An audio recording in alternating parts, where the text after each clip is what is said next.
আমাদের মাননীয় সদস্য জনাব সৈয়দ সাইদুল হক 242 হবিগঞ্জ 4। আপনার সময় 5 মিনিট। ধন্যবাদ মাননীয় স্পিকার।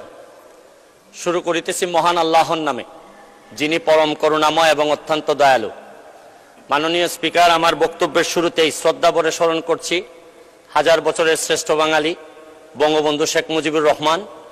আমি শ্রদ্ধা ভরে স্মরণ করছি জাতীয় চার নেতা এবং আমাদের মহান মুক্তিযুদ্ধে যারা শহীদ হয়েছিলেন তাদেরকে স্মরণ করার মধ্য দিয়ে আমি আমার বক্তব্য শুরু করছি। মাননীয় স্পিকার, আমরা মহান সংসদের কথা বলি। মহান সংসদে সব সময় মহান কাজ হয় না। মাননীয় স্পিকার, আমি মহান সংসদে এসে প্রথমেই আমার যে জিনিসটা নিয়ে খুব কষ্ট হয়েছিল মাননীয় স্পিকার, এই সংসদেই এই জায়গাতে বসেই ইনডেমনিটি অর্ডিন্যান্স করা হয়েছিল আমাদের জাতির জনক বঙ্গবন্ধু শেখ মুজিবুর রহমানের এই হত্যার বিচারের প্রক্রিয়া বন্ধ করার জন্য। এই সংসদেই বসে, এই মহান সংসদকে কলঙ্কিত করেছিলেন এইখানেই বসে সংসদ সদস্যবৃন্দ। আমি একটা জিনিস পরিষ্কার করতে চাই মাননীয় স্পিকার, আমরা যারা স্বতন্ত্র নির্বাচিত হয়েছি আমাদেরকে অনেকেই জিজ্ঞেস করেন যে আমাদের অবস্থানটা কি। আমি এই মহান সংসদে পরিষ্কার করতে চাই মাননীয় স্পিকার যে আমরা হচ্ছে গিয়ে বিরোধিতা করব সরকারের। আমি ব্যক্তিগতভাবে বলতে পারি বিরোধিতা হবে সরকারের, কিন্তু একটা বিষয়ে আমরা একও অভিন্ন, মুক্তিযুদ্ধের সপক্ষ এবং বঙ্গবন্ধু শেখ মুজিবুর রহমানের ব্যাপারে আমরা একও অভিন্ন। এই ব্যাপারে আমাদেরকে আলাদা করে দেখার কোনো সুযোগ নাই মাননীয় স্পিকার। আমি প্রথমে আমার এলাকা দিয়ে শুরু করতে চাই মাননীয় স্পিকার, হবিগঞ্জের চুনারুঘাট মাধবপুর।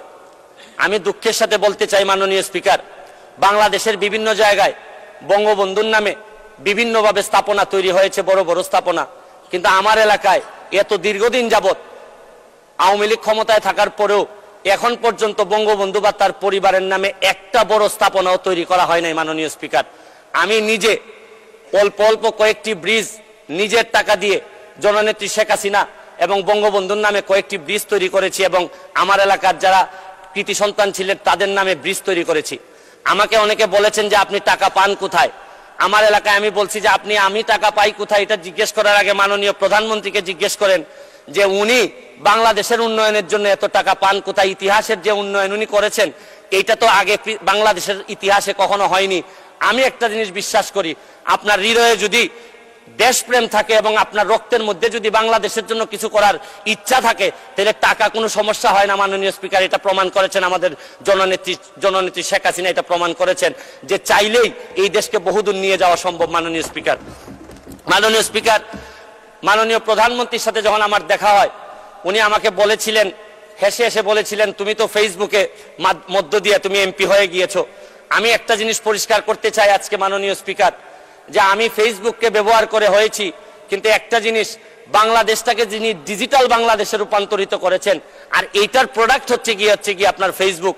এই ডিজিটাল বাংলাদেশ এবং স্মার্ট বাংলাদেশ যিনি তৈরি করেছেন এই বিবেচনা যদি আপনি করেন, কারণ ডিজিটাল বাংলাদেশ না করলে আমি ফেসবুকে 7 মিলিয়ন ফলোয়ার তৈরি করতে পারতাম না, তাহলে এই বিবেচনায় আপনি বলতেই পারেন যে আমি ফেসবুকের এমপি ঠিকই, কিন্তু আমাকে যিনি ফসল হিসাবে তুলেছেন এটা জননেত্রী শেখ হাসিনা আমাকে ফসল হিসাবে তুলেছেন মাননীয় স্পিকার। এই ফেসবুককে ব্যবহার করে আমি অসঙ্গতির কথা বলেছি।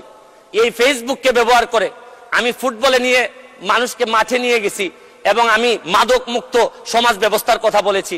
আমি একটা কথা বলতে চাই, আমি ধন্যবাদ জানাই সজীব ওয়াজেদ জয়, আমি ধন্যবাদ জানাই আমাদের জুনায়েদ আহমেদ পলক ভাইকে, যেভাবে এই কনসিস্টেন্টলি এই উন্নয়নটাকে ধরে নিয়ে যাচ্ছেন।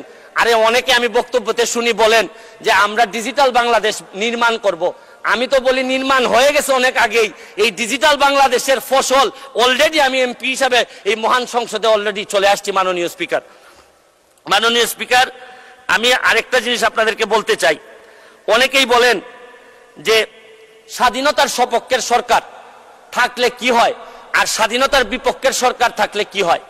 আমি একটা জিনিস জিজ্ঞেস করতে চাই, আপনাদেরকে বলতে চাই, স্বাধীনতার সপক্ষের শক্তি যখন ক্ষমতায় থাকে তখন কি হয় হচ্ছে গিয়ে এলিভেটেড এক্সপ্রেসওয়ে হয়, সারা পৃথিবীর সাথে যুদ্ধ করে পদ্মা সেতু বানানো যায়। আপনি দেখেন এই রূপপুর পারমাণবিক কেন্দ্র বানানো যায়, টানেল বানানো যায়, মেট্রো রেল বানানো যায়। আমি এয়ারপোর্টে এবং ধন্যবাদ জানাই মাননীয় প্রধানমন্ত্রীকে। ফুটবল খেলায় যখন ফরিদপুরে যেতাম, মাদারীপুরে যেতাম, আমার সারা দিন কেটে যেত, কিন্তু এই ব্রিজ হওয়ার পর আমাদের সিলেটের বেশিরভাগ মানুষ দক্ষিণবঙ্গে যাই নাই। মাননীয় স্পিকার, আর 2 মিনিট সময় দেন মাননীয় স্পিকার। মাননীয় স্পিকার, আমি এইটা এলিভেটেড এক্সপ্রেসওয়ে উঠলে এয়ারপোর্টে যাইতে আমার বিশ্বাস যে সবচেয়ে অপছন্দ যারা করে এই সরকারকে, তাও এলিভেটেড এক্সপ্রেসওয়ে মুখ লুকিয়ে লুকিয়ে কোন রকম চলে যায় এয়ারপোর্টে, মনে করে যে এই জিনিস হওয়ার পর তো আর অন্তত এই প্রতিবাদ বা সমালোচনা করা সাজে না এদের। আমি আরেকটা জিনিস বলি, মুক্তিযুদ্ধের বিপক্ষের সরকার থাকলে কি হয়? বোমাবাজি হয়, 21-এ গ্রেনেড হামলা হয়। আমি আরেকটা জিনিস আপনাদেরকে বলতে চাই মাননীয় স্পিকার, আমি আন্তর্জাতিক অপরাধ ট্রাইব্যুনালের সর্বকনিষ্ঠ প্রসিকিউটর হিসাবে আমি আগেই যখন আমাকে সিট বরাদ্দ দেওয়া হয়, আমি আগেই জিজ্ঞেস করে নিছি যে আমার সিটে কি যাদের বিচারের সাথে আমি ছিলাম, এই যে আন্তর্জাতিক অপরাধ ট্রাইব্যুনালে যাদের বিচারের সাথে ছিলাম, এই সিটগুলা কি তাদের ছিল কিনা। আমি নিশ্চিত হয়েছি যে এই সিটগুলাতে ওনারা ছিলেন না, কারণ আমি বিশ্বাস করি আন্তর্জাতিক অপরাধ ট্রাইব্যুনালের প্রসিকিউটর হিসাবে আমি কোনো যুদ্ধাপরাধীদের সিটে বসতে পারি না মাননীয় স্পিকার। আমি আরেকটা জিনিস, আপনি হয়তো আর সময় নাই মাননীয় স্পিকার, আমি আরেকটা জিনিস বলতে চাই মাননীয় স্পিকার, এত সফলতার মধ্যেও আমাদের কিছু সমস্যা আছে মাননীয় স্পিকার। দ্রব্যমূল্যের অবস্থা খুবই খারাপ মাননীয় স্পিকার। মাননীয় স্পিকার, আমাদের ব্যাংকগুলোর অবস্থা খারাপ মাননীয় স্পিকার।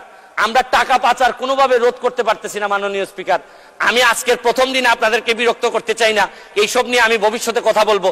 তবে একটা কথা মাননীয় স্পিকার বলে শেষ করতে চাই, মাননীয় প্রধানমন্ত্রীর, আমি সৌভাগ্য না দুর্ভাগ্য জানি না, একেবারে সামনেই পড়ছে আমার সিটটা মাননীয় স্পিকার। উনি সব আমারে দেখতে পান, আমরা তো নড়াচড়ার কোনো সুযোগ নাই, সব বিরোধী দল এবং স্বতন্ত্র উনার চোখের সামনে পড়ে গেছে।